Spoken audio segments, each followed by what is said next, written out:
Ladies and gentlemen, bienvenue à bord du vol SS-42 à destination du maintien en Ligue 1 Uber Eats. Il est à noter que nous survolons actuellement une zone de turbulence après ce match nul malvenu face à 3, un partout.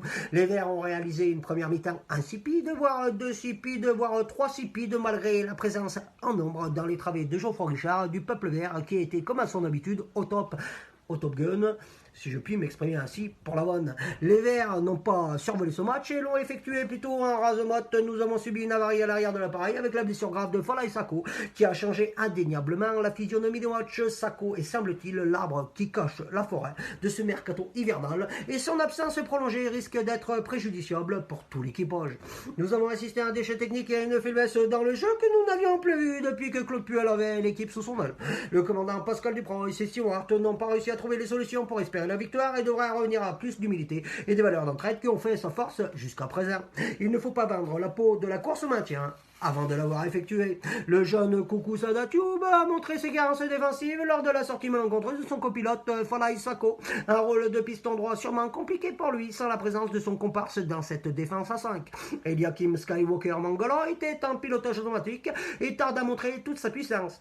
Colo a effectué quant à lui un vol low cost comme à l'accoutumée. Il est arrivé à bon port mais ses prestations laissent à désirer.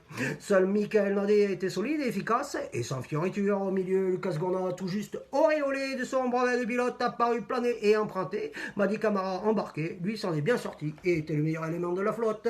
En attaque, Bongo était en chute libre, Boudbouz avait la tête dans les nuages et Kazri a pu se parler avec l'arbitre que fait parler sa technique si cruciale pourtant.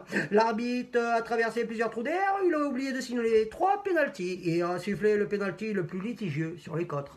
Pour sa défense, il n'a été nullement aidé par la tour de contrôle dénommée Lavert qui a géré le trafic aérien ridiculement, à la limite de la faute professionnelle. Mais bon, la prochaine escale s'effectuera lors du match contre Marseille, un match qui s'avère déjà compliqué face au dauphin du championnat, ou devrais-je dire plutôt la sardine du championnat, si je puis m'exprimer ainsi.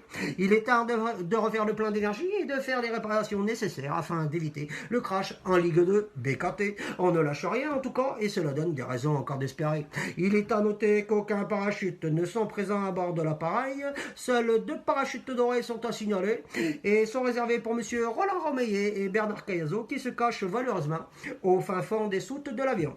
Je tiens à souhaiter bon courage à tous les supporters de l'ASS et comme on dit à Saint-Etienne depuis la naissance, allez les Verts, quoi qu'il arrive. Bon voilà tous.